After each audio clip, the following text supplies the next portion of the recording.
보십시다. 이사야서 12장 말씀 1절에서 6절까지 말씀입니다. 그날에 네가 말하기를 여호와여 주께서 전에는 내게 노하셨사오나 이제는 그 노가 쉬었고 또 아니하시오니 내가 주께 감사하겠나이다 할 것이니라. 보라 하나님은 나의 구원이시라. 내가 의뢰하고 두려움이 없으리니 주 여호와는 나의 힘이시며 나의 노래시며 나의 구원이심이라. 그러므로 너희가 기쁨으로 구원의 우물들에서 물을 기르리로다. 그날에 너희가 또 말하기를 여호와께 감사하라. 그 이름을 부르며 그 행하심을 만국 중에 선포하며 그 이름이 높다 하라. 여호와를 찬송할 것은 극히 아름다운 일을 하셨음이니 온 세계에 알게 할지어다. 시온의 검이나 소리를 높여 부르라. 이스라엘의 거룩하신 자가 너희 중에서 크심이니라 할 것임이니라. 아멘. 자리에 앉으십시다. 오늘 구원의 노래라는 제목으로 여러분과 함께 말씀을 함께 나눕니다. 우리 인생의 구원이 언제 일어나나? 죽은 다음에 천국 가는 그 구원은 어차피 우리가 죽어야 일어나는 것이고 아니면 우리 주님이 다시 오셔야 되는 거예요. 그러나 이 땅에서 우리의 삶의 구원이 언제 일어나나?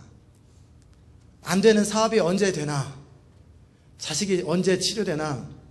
뭐 이런 작은 구원도 있지만 그보다 더 큰 구원은 우리 인생 자체가 하나님의 손에 붙잡혀서 살아가는 것. 하나님이 나를 통해서 일하시고 나를 통해서 주의 영광이 선포되고 나를 통해서 하나님 나라 확장되는 내 비즈니스와 내가 관련된 모든 것을 통해서 하나님이 일하시는 하나님의 온전한 통치와 다스림이 언제 시작되나? 이런 측면의 구원, 하나님 나라라는 측면의 구원은 언제 시작될까?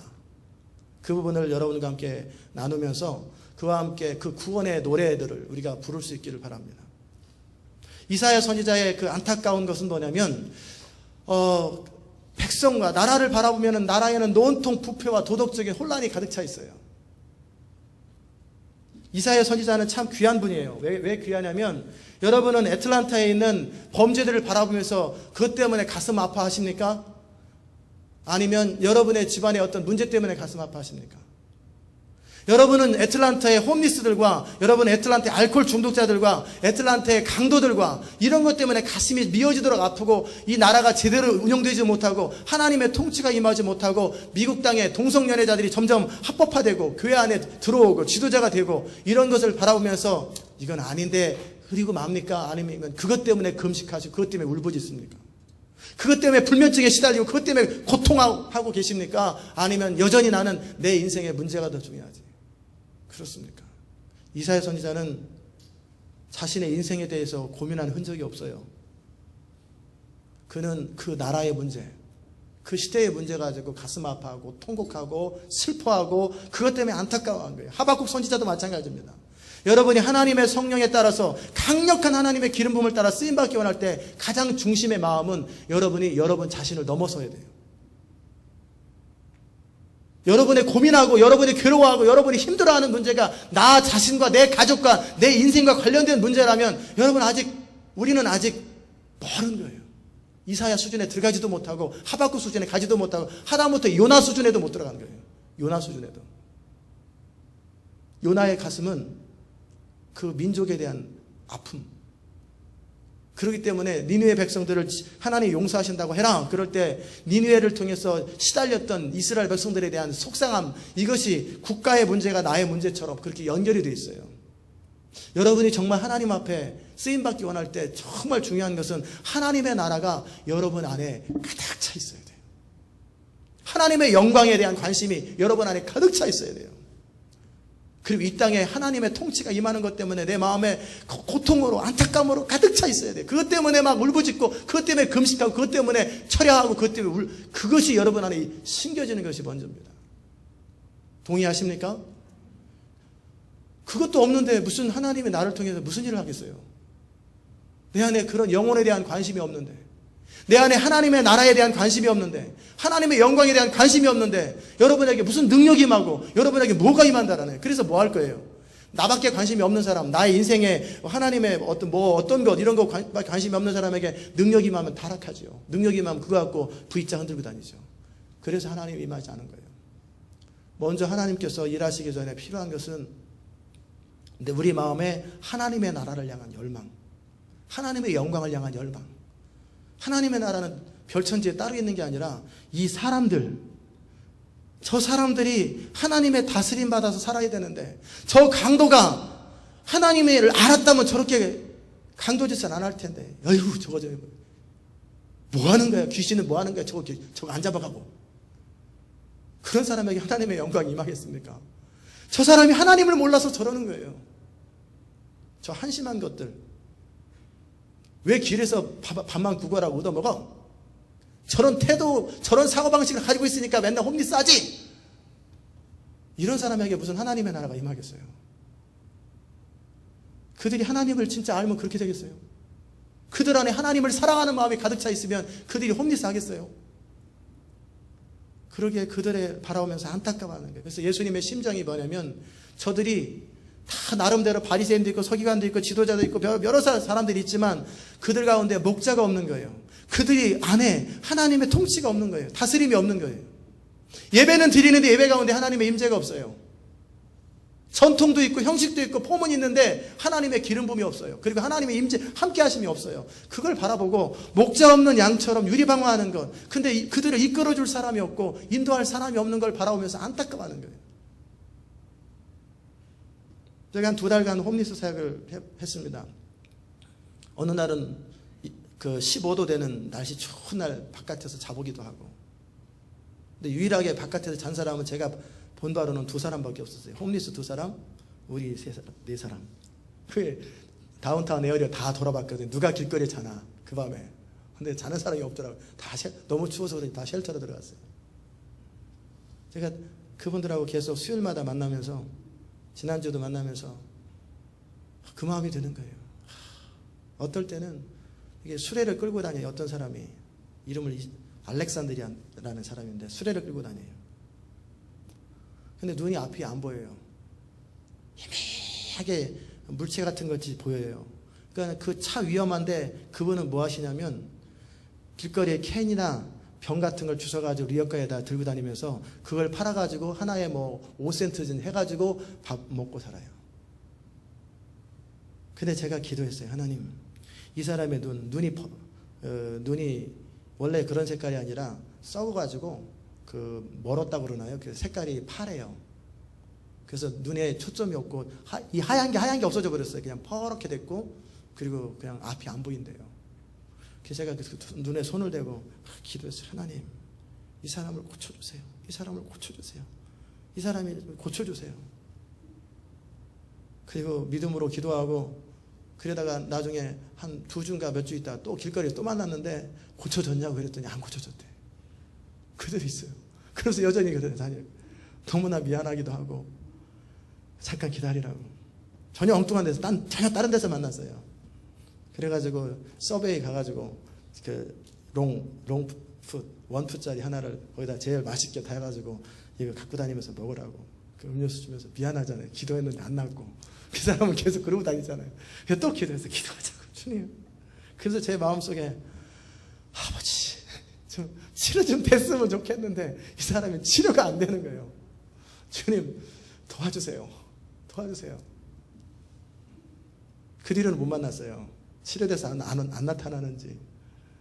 홈리스하기 끝나고 집에 갈 때 그 사람들하고 다음에 또 보자 그 말은 하면 돼야 안 돼요? 그러면 그 사람이 일주일 내내 거기 홈리스 하고 있으라는 얘기예요. 그러니까 그 말을 못 하는 거예요. 좋은 곳에서 만나자. 다른 직장 취직해서 만나자. 그러면서 제 마음속에 저들에게 하나님의 구원의 소식과 함께 복음이 실제 능력이 되었으면 좋겠는데. 지난 수요일날은 한 사람을 만났어요. 근데 진짜 잘생겼어요. 남자가. 한 27살 먹어 보이는데 가까이 가서 봤더니 자기는 50살이래요. 그리고 이제 51살 된대요. 기도하자. 그랬더니 막 기도를 열심히 해서 기도할 줄 아냐 그랬더니 기도할 줄 안 돼요. 방언할 줄 아냐 그랬더니 방언할 줄 안 돼. 그럼 예언 받아본 적 있냐 그랬더니 받아본 적 있대. 예언이 뭐냐 그랬더니 어떤 사람이 와서 자기 미니스터 된다고 그랬대요. 컬링이 프리처래요. 근데 왜 이러고 있냐 그랬더니 모르겠다고. 그래서 제가 이제 또 같이 기도하자고. 같이 기도하고 방언으로 기도하라고. 방언하는 걸 같이 기도하고 저도 기도하면서 간절히 하나님 앞에 기도하면서 필요한 하나님의 메시지를 전달해주고 그러면서 그분한테 그랬어요. 그 친구가 아니 저보다 나이가 많으니까 그분한테 제가 빵 10개를 다 줬어요. 그 주머니에 있는 또 돈도 또 주고 그래서 당신이 이것을 시드머니처럼 미니스트리를 한번 해봐라. 갖고 다니면서 사람들을 기도해주고 빵 나눠주고 기도해주고 빵 나눠주고 돈 10불 가지고 당신이 써도 좋고 또 빵을 또 사가지고 또 나눠줘도 좋고 한번 미니스트리 해봐라. 내 마음의 감동은 당신이 미니스터로서의 콜링을 받았다면 당신이 미니스트리 하는 과정 속에 하나님께서 감동을 주시고 기름 부음이 임할 것이다. 그러니까 막 들어다녀 멀리서 옆에 있으니까 옆에서 계속 기도해 주니까 좀 그 사람 기도 받은 사람이 그 사람한테 감사 안 하고 저한테 땡큐라고 그러는 거예요. 아, 나 옆에 있으면 안 되겠다. 제가 아무것도 안 하고 그냥 서 있기만 해도 제가 준 줄 알은 거예요, 벌써. 그래서 저는 딴 데 갔어요. 멀리 가가지고 멀리서 지켜보는 게 뭐 하나. 그랬더니 열심히 하고 계시더라고요. 그 사람에게 복음은 똑같은데, 복음의 능력은 똑같은데, 그 사람에게 그 복음이 실제적인 능력으로 다가간다면 그의 인생은 구원될 텐데. 한 여자분도 이렇게 빵은 없으니까 이제 줄 것도 없고, 다른 청년들은 열심히 빵 나눠주고 있고, 기도하고 있고, 그냥 안 하고 5분씩 기도하고 나눠줘야 되니까 시간이 거의 1시간 걸려요. 빵 10개밖에 없어도 막 기도를 많이 해야 되니까. 그래서 이제 했더니 어떤 여자가 나를 아는 체예요. 니코라는 여자인데 39살이에요. 처음에는 남자같이 생겼고 잘생겼어요, 여자분이. 그래서 남자냐고 그랬더니 여자라고. 그래서 같이 대화하면서 그분이 자기는 잡을 원하는데 청소도 하고 또 그 다음에 뭐 이렇게 아파트 청소도 하고 집 청소도 하고 뭐 이것저것 뭐든지 한대요. 근데 조지 아이디도 있는데 사람들이 안 시켜준대. 그래가지고 빨리 나 좀 벗어났으면 좋겠다. 소원이 뭐냐고 그랬더니 100불만 있으면 일단 편안하게 잠 한번 잡았으면 좋겠대. 당신은 어디서 자냐고 그랬더니 쉘터에서 앉았는데 냄새나고 사람들이 막 훔쳐간대요. 그냥 길거리에서 어디 봐가지고 길거리에서 잔대요. 그래서 제가 우리 교회 집사님 청소하시는 분이나 아파트 청소하시는 분한테 소개하고 싶어도 이분이 누군 줄 알아야지. 이분이 믿을 수가 있어야지. 그렇다고 뭐 성령의 감동은 없고. 그래서 어떻게 할까. 콜린스 여기 도라빌에 데리고 와서 거기에서 다운타운은 다 호텔이 비싸니까 100불 넘어가니까 좀 싼 호텔에서도 좀 샤워 좀 하고 쉬고 나서 기차표 3개를 줬어. 이거 갖고 마음껏 쓰라고. 저거 타고 가라고 그럴까. 어떻게 할까 하다가 결국 못 타고 외투만 하나 사줬어요. 싸게 팔길래. 그러면서 제 마음속에 하나님의 복음은 똑같이 능력이 있는데 이 사람도 뭐 왜 예수 믿냐 했더니 예수 믿는데요. 그럼 뭐 하고 있냐 그랬더니 하나님이 누군가 나에게 100불 줄 사람을 찾고 기도하고 기다리고 있다고 그래서 그러면서 인내를 가지고 기다리고 있대요.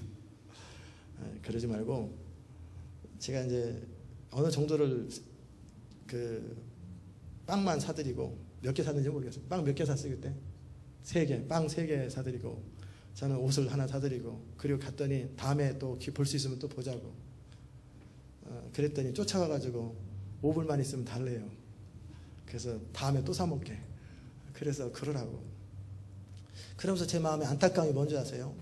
복음은 똑같은데 이 복음을 통해서 어떤 사람은 변화되어서 새 사람이 되고 어떤 사람은 변화돼서 완전히 다른 인생을 사는데 똑같은 복음과 똑같은 예수를 알고 있는데 왜 여전히 자신의 삶의 문제가 풀리지 않을까라는 거예요. 왜 구원되지 않을까? 복음은 똑같은데 이 성경의 복음은 똑같은데 저는 이 복음을 통해서 인생이 바뀌었는데 그리고 이 복음을 통해서 비전을 얻었고 이 말씀을 통해서 열방을 향한 하나님의 꿈을 저는 얻었는데 또 어떤 사람은 이 복음을 통해서 D.L. 무디 같은 사람, 찰스 피니 같은 사람 수십만 명, 수백만 명의 사람들이 영혼을 구원하고 수천만의 사람들을 구원하는데 이 복음을 통해서 어떤 사람은 존 워너메이커 같은 사람 백화점을 시작하면서 엄청나게 사회 환원하고 록펠러 같은 사람은 똑같은 복음을 믿는데 왜 그 사람은 그렇게 살아갈까? 왜 어떤 사람은 복음의 능력을 가지고 살고 어떤 사람은 알기는 다 알아요. 듣기는 다 들었고 예수님 영접하고 방언도 하고 별거 다 해요. 그런데 왜 복음의 능력이 없을까? 그의 삶 속에. 여러분은 어떻게 생각하십니까? 여러분은 왜 복음의 능력이 없는 것 같아요? 그 부분 어떻게 복음의 능력이 임할까? 어떻게 우리의 삶에 구원이 임할까? 작게는 어떤 한 문제 하나 해결되는 것. 작게는 지극히 작은 문제 하나 해결되는 것부터 시작해서 크게는 인생 전체가 하나님의 복음에 사로잡혀서 여러분이 사업을 하든 목회를 하든 어떤 일을 하든지 하나님의 권능이 임하고 하나님이 함께하는 그런 인생을 살아가는 그 비결이 뭘까? 눈을 뜨시고 저를 똑바로 보시기 바랍니다. 졸지 마시고. 저는 지금 속이 터져서 얘기하는데 그 시간에도 졸면 되겠어요.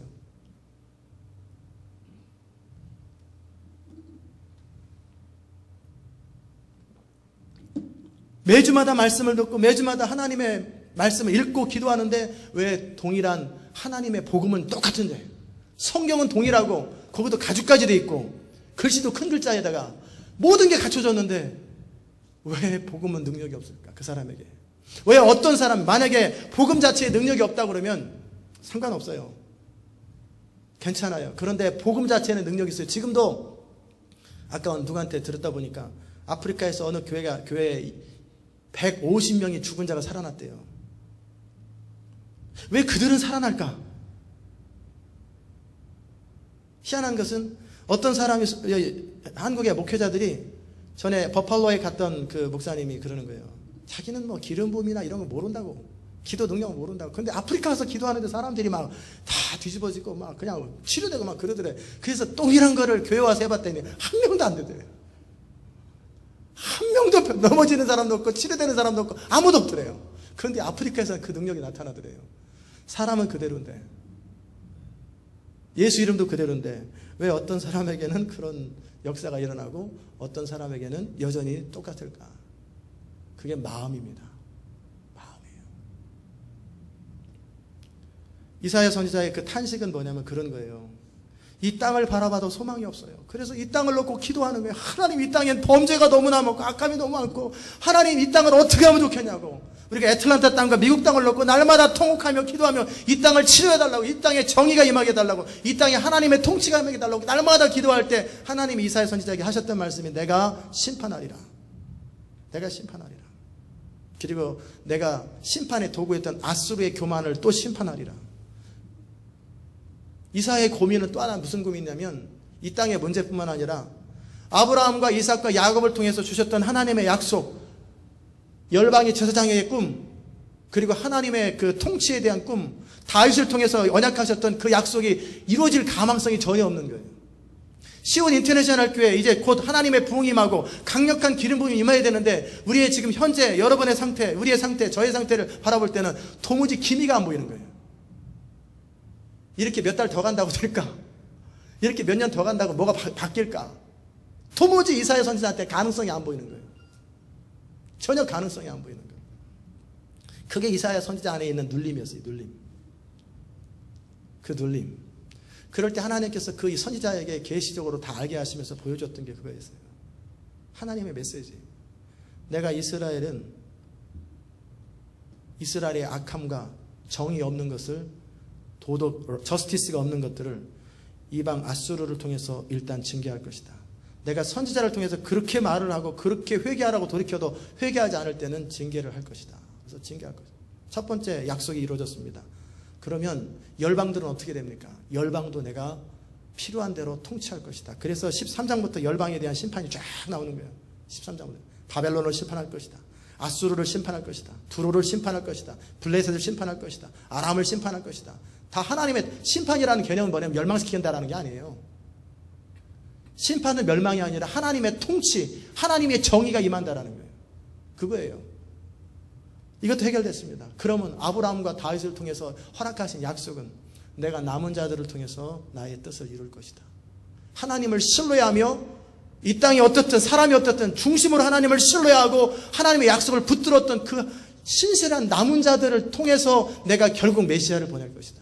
이게 11장의 메시아 얘기가 그래서 나오는 거예요. 남은 자에 대한 이야기가 나오고 이 모든 것을 만군의 여호와의 열심히 이루리라.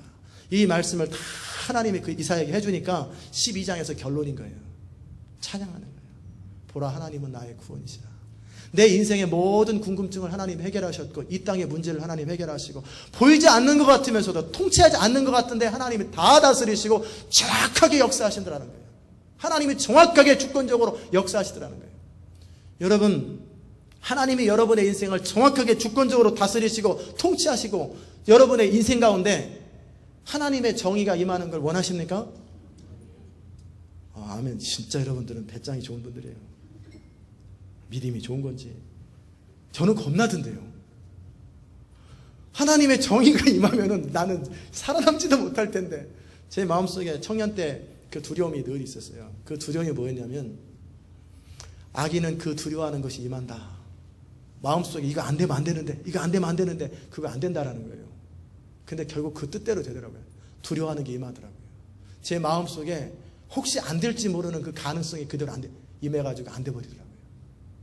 그러니까 그 당시 때 제 마음속에는 하나님의 정의나 통치가 임한다 그러면 전 부담스러운 거예요. 그러지 말고 하나님 그냥 좋은 것만 주십시오. 저한테 잘해주는 것만 하시고 하나님의 정의, 통치, 공의 다른 사람한테는 하시고 저한테는 은혜만 주십시오. 저한테는 하나님이 좋은 것만 주세요. 은혜 쪽으로만 인도해 주세요. 그런데 하나님은 은혜로 저를 인도하시되 저를 온전하게 만드시더라고요. 다시 말씀의 핵심이 그럼 언제 구원이 임하는가? 언제 하나님의 통치가 임하는가? 그 부분을 말씀드립니다. 하나님께서 이사야 1장부터 11장까지를 통해서 하나님이 정말 이사야에게 말씀하신 것이 있고 모든 사람에게 보여주신 것이 있어요. 그게 뭐냐면 교만한 자의 눈을 낮추시며 목이 곧은 자의 목을 꺾으시며 스스로 의롭다는 자의 의로움을 깨트리시고 그리고 너희가 아무것도 아닌 것을 보여주겠다라는 거예요.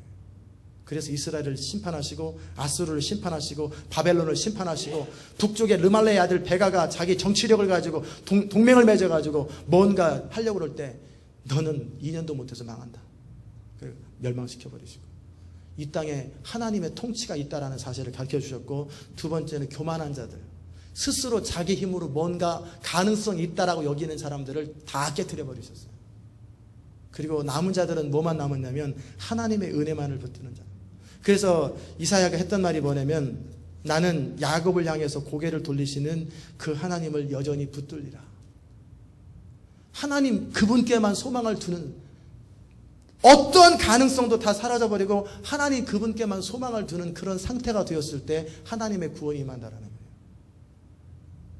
하나님의 부흥이 언제 임한 줄 아십니까? 적어도 여러분은 한 개인에게 하나님의 작은 구원이 언제 임하시는 줄 아십니까? 여러분의 인생의 문제가 언제 풀리는 줄 아십니까? 여러분이 붙들고 있던 것들이 다 사라졌을 때예요. 어떤 사람은 자기 성실함을 붙들고 어떤 사람은 자기의 어떤 그 재산을 붙들고 어떤 사람은 자기의 어떤 의로움을 붙들어요. 어떤 사람은 내가 하나님께 순종했던 걸 붙들어요. 그것마저 다 깨집니다. 다 깨뜨리시고 아무것도 남지 않은 상태가 될 때까지 우리를 계속 인도하십니다. 그래서 여러분 안에 무슨 고백이 나올 때까지 내 안에는 선한 것이 하나도 없구나. 건질만한 것이 하나도 없구나. 내 안에 조금의 일말에 고쳐 쓸만한 것도 하나도 없구나. 나는 만물보다 가장 악하구나. 나는 정말 건질 게 하나도 없구나. 그것이 고백되어질 때 그게 뭐냐면 자아가 죽은 상태예요. 옛사람이 죽은 상태. 그때 이후에 하나님의 구원이 시작됩니다. 우리의 삶의 환경들은 그쪽으로 우리를 몰고 가는 거예요. 세상 사람들은 그렇게 살게 내버려둬요. 그러나 하나님께서 사용하실 사람들, 하나님이 그에게 특별한 은혜를 베푸시는 사람들은 그쪽으로 갑니다. 저도 다 그쪽 길을 갔어요. 어떤 분은 그런 분이 혹시 있을지 모르겠어요. 이상하지. 왜 쉬운 인터내셔널 교만 되면 사람들이 다 깨지는 거야. 다. 그 이유를 아십니까? 제가 교회를 그 방향으로 인도하기 때문에 그렇습니다. 제가 인도하는 게 아니지 저를 통해서 성령이 그렇게 인도하시기 때문에. 그 말이 뭐냐면 저는 그냥 이 땅에서 좀 사업 좀 잘 되고 자식 좀 잘 되고 기도했더니 좀 뭐 이렇게 건강이 좀 회복되고 뭐 이렇게 이런 거 저 원하지 않아요. 그럼 도대체 목사님의 본색은 뭐예요? 뭘 원하십니까? 저는 여러분이 또 제가 완전히 깨어지기를 원해요. 제 설교 가운데 가장 많은 설교가 항복이잖아요. 항복, 브로큰, 깨트리는 거. 완전히 깨어지는 거, 그걸 원해요. 여러분 안에 어느 정도 깨져서 본드로 붙여가지고 쓰는 게 아니라 박살을 내가지고 가루로 만들어버리는 거예요. 그걸 원하는 거예요. 그런 다음에 육으로 난 것은 육이기 때문에 다시는 건질 수 없도록 버리도록, 여러분의 경험이 다 깨져버리고, 여러분의 능력이 다 깨져버리고, 여러분의 지식이 다 깨져버리고, 여러분의 어떤 자격이 다 깨져버리고, 여러분의 의로운 것이 다 깨져버리고, 여러분의 어떤 인격 괜찮아 보이는 것 다 깨져버리고, 나는 더러운 벌레와 같고, 나는 더러운 옷과 같고, 아무것도 아니도록 저는 그쪽으로 몰아가고 있습니다. 왜 그런지 아세요? 그래야 부흥이 임하니까. 부흥은 그 다음에 임하는 거예요. 그 과정을 통과하지 않은 상태에서 부흥이 임하지 않아요. 이반 로버츠가 10년 동안 부흥을 놓고 기도했습니다. 얼마나 기도했겠어요? 영국 땅의 부패를 바라보면서, 영국 땅의 종교적인 것, 교회가 다 생명력이 없고 그런 걸 바라보면서 어느 날 부흥을 놓고 10년을 기도했어요. 계속 이 땅에 부흥을 달라고, 이 땅에 부흥을 달라고, 뭐 탄광에 다니면서 기도하고 뭐 수시로 그렇게 얼마나 열심히 했는지 몰라요. 그런데 어느 날 이반 로버츠가 했던 기도가 뭐냐면, 주님, 나를 깨트려 주십시오.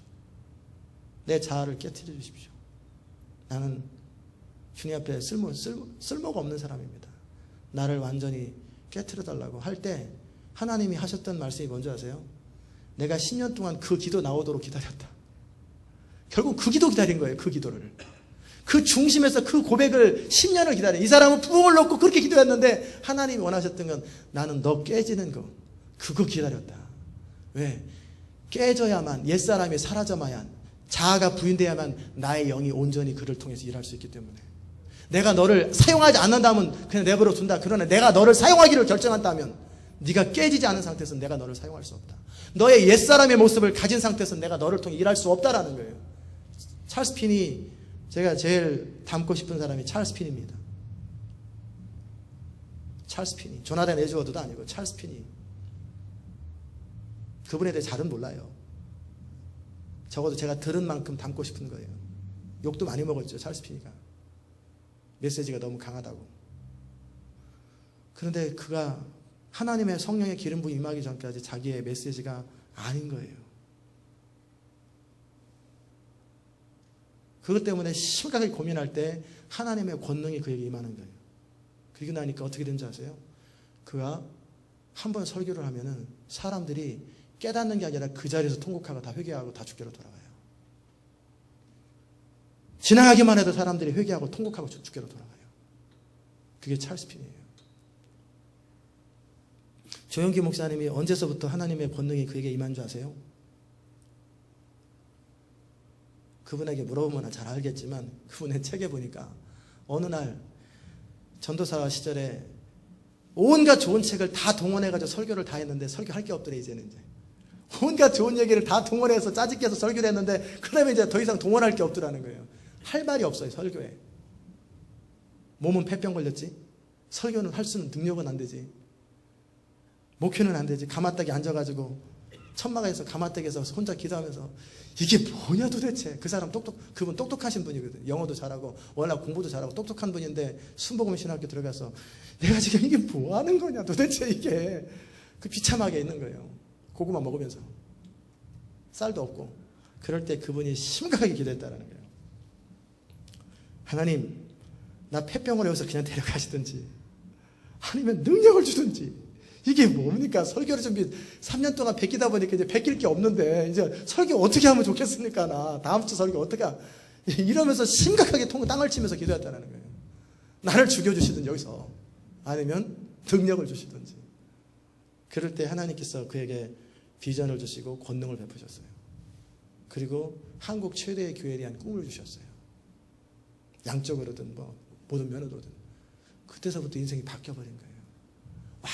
완전히 그의 인생에 바닥을 쳤을 때. 하나님이 왜 그렇게 하시는지 아세요? 은혜로 은혜되게 하시려고 그러는 거예요.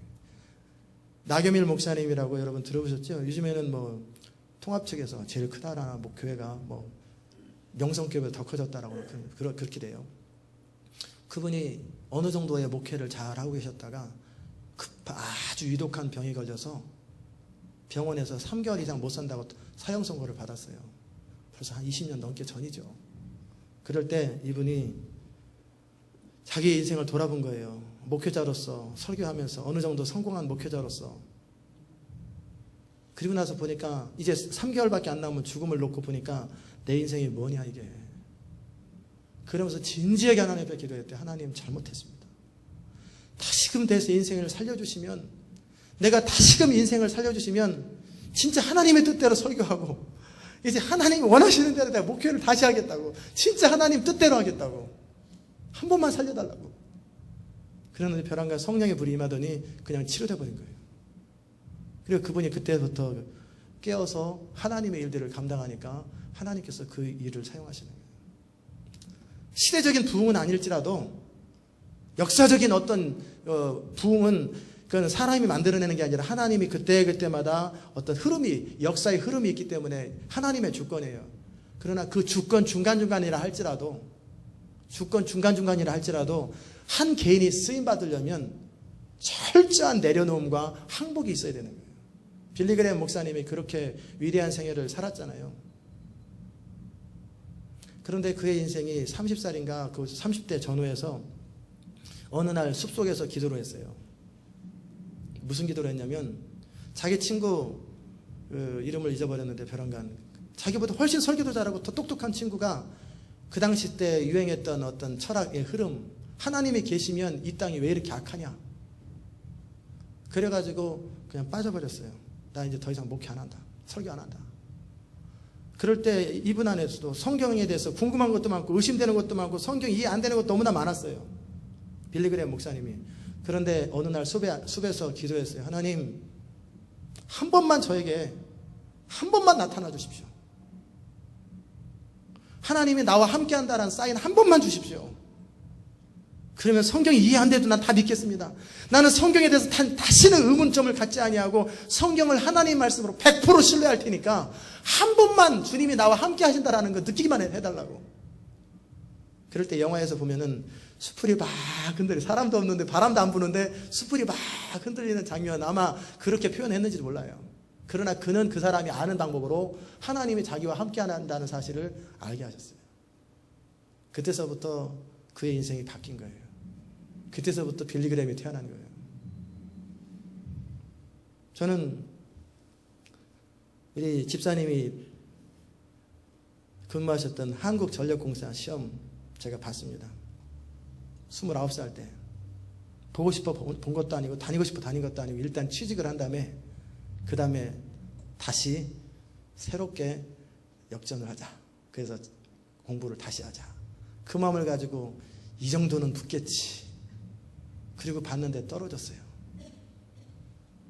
삼성동 거기에서 제 이름이 없는 걸 확인하고 너무너무 속이 상하는 거예요. 한전센터. 거기 맞죠? 거기서 걸어오는데 비 쪼록쪼록 맞으면서 너무 속이 상하는 거예요. 자존심도 상하고.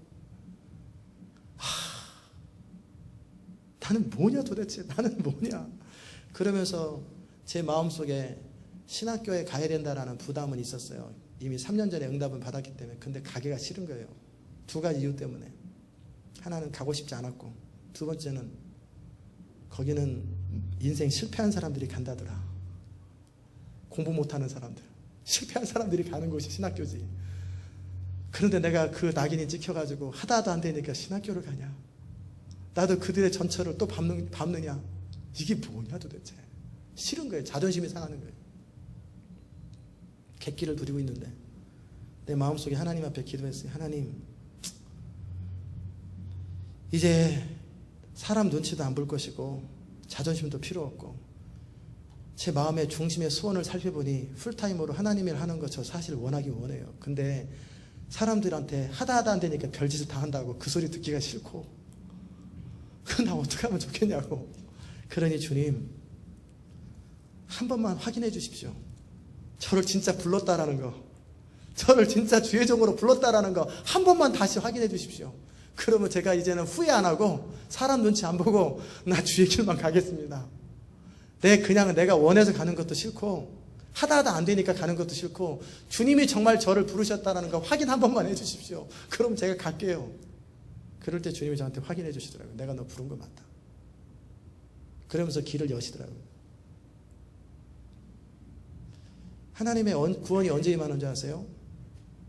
믿었더니 구원이 임하더라. 그건 하나의 사건을 해결할 때 믿음으로 구원 오는 거예요. 인생의 구원은 믿음으로 되는 거 아니에요. 믿음은 그 나중입니다. 인생의 구원은 언제 시작되냐면 그 사람이 하나님 앞에서 자기 인생 앞에서 철저하게 절망하고 나서예요. 내 안에 아무런 가능성과 소망이 없다는 걸 발견하고 나서 그 다음부터 구원이 임할 때 뭐라고 그러겠어요? 은혜라고 그러겠지. 은혜. 저는 고시 공부하면서 그랬어요. 하나님, 나 신학교 갈 거예요. 그러나 고시를 딱 합격하고 3차까지 딱 합격하고 나서 다 폼나게 내려놓고 나 이런 것까지 거절하면서 신학교 갔다. 나 이렇게 가고 싶다고. 제가 가르쳤던 제자의 남편은 고시 합격하는데 간사로 헌신했는데 폼나지 않냐고. 그러면서 제가 행정고시를 합격했었는데 주님의 부르심 때문에 제가 포기하고 신학교를 다닙니다. 아니, 선교사 간사로 헌신합니다. 이게 폼나지 않냐고. 하다 안 돼가지고 떨어져가지고 이제 갈 데가 없어서 신학교 들어갑니다. 이거보다 이게 낫지 않냐고. 나 붙여주면 바로 나 공무원 안 할 거라고. 그냥 합격하자마자 나 신학교 갈 거라고. 근데 합격이 안 되는 거예요. 그래가지고 한전도 합격 안 되고 우리 집사님은 다녔는데 저는 거기도 안 되고 그래가지고 비 맞고 영화 찍는 게 혼자 이게 뭐냐 내 인생이. 내 인생이 이게 뭐냐 도대체. 그럴 때 하나님의 구원이 그 다음에 임하더라고요. 하나님의 구원은 처절하게 자기 자신 안에서 절망이 이루어질 때 나는 아무런 소망이 없는 사람이다. 나는 아무런 능력이 없는 사람이다. 대충 살려면 왜 능력이 없겠어요. 그냥 대충 이렇게 아무렇게나 살면 되지. 그러나 정말 내 마음속에 하나님의 부르심이라든지 또는 하나님의 의미 있는 인생에 대한 그림 자체가 없는 거예요. 나는 성공할 가능성이 없다. 물론 대충 사는 것도 안 되는 사람도 있죠. 저도 마찬가지고. 어쨌든 정말 내 안에 선한 것도 없고 자격도 없고 가능성도 없고 그렇게 심각하게 인생 앞에서 그건 아무도 대신해 줄 수 없어요. 우리 어머니는 위로하죠. 괜찮다 하더라. 사람이 건강하면 뭐는 못 해먹고 사냐. 건강만 하라. 그 소리가 위로가 안 돼요. 그 말씀이. 건강하면 뭐예요? 뜻이 안 이루어지는데. 건강하면 뭐예요? 내가 정말 살고 싶은 대로 사라지지 않는데. 그게 뭡니까? 그렇게 심각하게 제가 절망을 하고 나서 거기서 하나님이 나를 구원해 주는 거예요. 구원의 우물에서 물을 기는 거예요. 여러분의 인생의 구원이 그때 임합니다. 여러분의 한 인생의 구원도 심각한 아무런 내가 뭔가 했다라고 하는 내가 뭔가 그래도 내가 좀 하나님이 하셨지만 내가 그래도 좀 했지 않습니까? 이런 것 자체도 나올 수 없을 만큼 완전히 다 그런 다음에 전적인 은혜로 하나님의 구원이 임합니다. 시대적인 구원도 그때 임하는 거예요. 이 땅이 더 이상 미국이든 전 세계든 어느 나라든 더 이상 인간에게 소망이 없다라는 것. 더 이상 인간에게는 가능성이 없고 나라에도 가능성이 없고 완전히 모든 것이 절망이 되었을 때 그때 하나님의 부흥이 임하는 거예요. 대공황 때 부흥이 임하는 것처럼.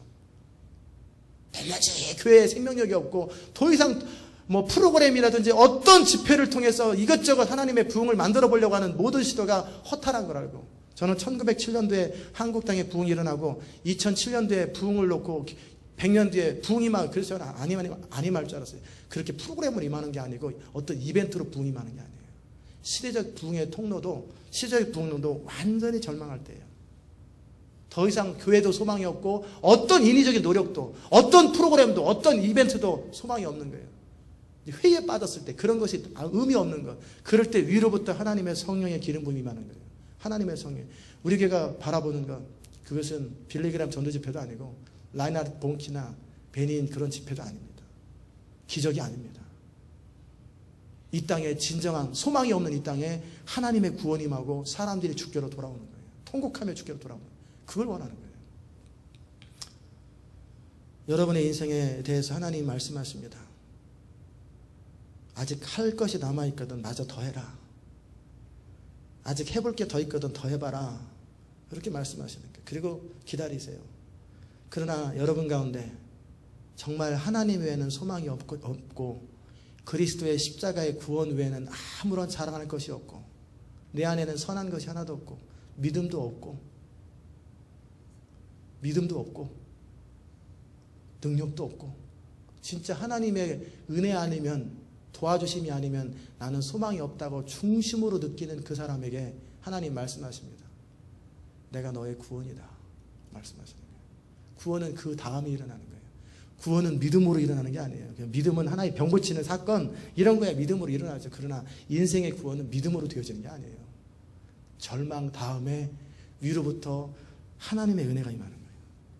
절망 다음에 보라 하나님은 나의 구원이시라. 내가 의뢰하고 두려움이 없으리니 주 여호와는 나의 힘이시며 나의 노래시며 나의 구원이심이라. 이사야 선지자가 고백합니다. 자기도 어떻게 해볼 방법이 없어요. 그러기에 이 하나님의 약속을 붙들면서 일어서는 거예요.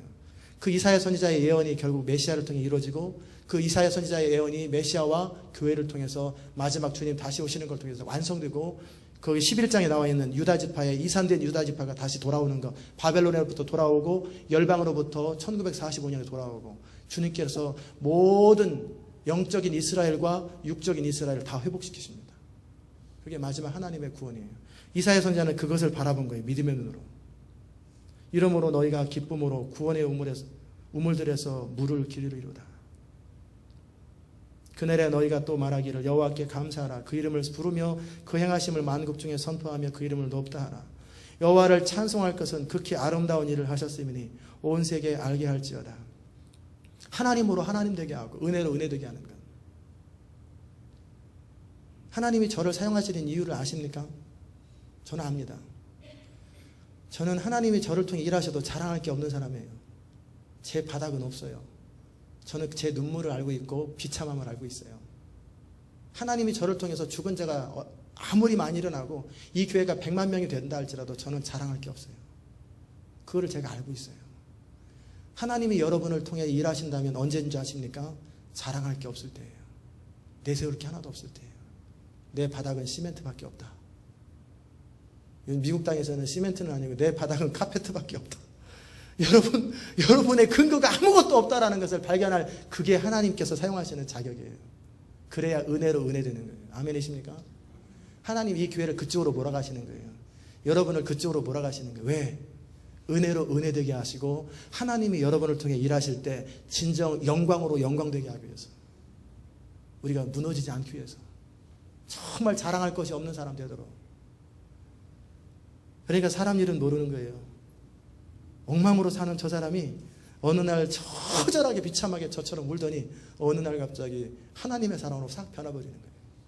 부흥 때 일어나는 현상 중에 하나가 뭐냐면 이 말씀만 드리고 마치려고 합니다. 어느 목사님이 나름대로 설교를 잘하는데 생명력은 하나도 없어요. 성령의 운행하심도 없어요. 소심하기 때문에 이거 만약에 내가 잘못 전하면 어떡하나 막 두려움 속에서 간신히 복음을 전하는 그분이 어느 날 부흥이 임하니까 완전히 불의 사자가 돼가지고 새벽 2시면 하나님이 깨우시니까 벌떡 일어나서 기도하면 환상과 예언이 막 쏟아지는 거예요. 그러면 주일날만 환상을 선포하고 집사님 오늘 무슨 일이 일어납니다. 막 그냥 막 하나님의 성령이 하시는 막 선포하고 설교를 하는데 불같이 임하니까 성도들이 깜짝 놀라는 거예요. 저분이 지난주 우리 목사님 맞아? 왜 근데 한 주 사이에 왜 사람이 저렇게 완전히 바뀌어버렸을까? 어떻게 확 달라져 버렸을까? 근데 재밌는 것은 그 부흥의 시즌이 끝나니까 예전의 목사님 다시 돌아가더래요.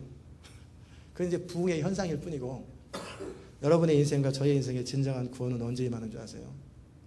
말씀드린 것처럼 나에게 아무런 소망이 없을 때, 내 주변에 내가 기댈 사람이 한 사람도 없을 때, 내가 붙들고 있는 것이 하나도 없을 때, 다 끊어져 버렸을 때, 완전히 다 끊어져 버렸을 때, 가능성이 없을 때 내가 유일하게 붙들 수 있는 것 한 가지, 주님 나를 불쌍히 여기소서. 믿음으로 이것도 아니에요. 주님 나를 불쌍히 여기소서. 주님이 나를 박대하면 난 갈 데가 없습니다. 주님 어찌하면 좋겠어요. 주님 나를 도와주세요. 이런 겸손한, 이걸 가난한 심령이라고 그래요. 이 다음에 구원이 임합니다. 그 다음에 하나님의 구원이 임하는 거예요. 그 사람은 여호와를 찬송할 것은 극히 아름다운 일을 하셨음이니 온 세계에 알게 할지어다. 그래서 자신 안에 임했던 구원, 이 교회 가운데 임했던 구원, 하나님이 하신 때를 찬양하고 찬양할 이유가 있는 거예요. 그게 구원의 이유입니다. 구원의 이유는 하나님의 영광을 찬양하는 거예요. 구원의 이유는 하나님의 은혜를 찬양하는 거예요. 구원의 이유는 우리 가운데 행하셨던 그 하나님의 행하심 때문에 감격하며 그분을 높이는 거예요. 이런 사람을 예배자라고 합니다. 시온의 검이나 소리를 높여 부르라. 이스라엘의 거룩하신 자가 너희 중에 크심이라. 그래서 내 삶 속에, 여러분의 삶 속에, 우리의 삶 속에, 이 땅 가운데 하나님 그분만이 홀로 높임을 받는 거예요. 하나님 그분만이 홀로 높아지는 것. 이게 구원입니다. 여러분의 삶 가운데, 이 교회와 이 시대 가운데 하나님의 구원이 임하기를 주의 이름으로 축원합니다. 기도하십시다. 하나님 감사합니다. 우리의 삶 가운데 구원이 언제 임하는지. 이사야 선지자는 모든 것에 소망이 없는데도 불구하고 하나님의 약속을 붙들고 찬양하고 기뻐했고, 그 이사야 선지자의 예언이 지나온 역사를 통해서 이루어졌던 것을 바라봅니다. 하나님, 우리가 누구를 바라리요? 우리의 소망은 주께 있나이다 했던 시편 기자의 고백처럼 우리 중심에서 하나님 외에는 아무런 소망이 없는, 정말 구원에 이를 수 있는 상태가 될 수 있도록, 마음이 가난한 자가 될 수 있도록 은혜 베풀어 주옵소서. 예수님의 귀하신 이름으로 기도드리옵나이다. 아멘.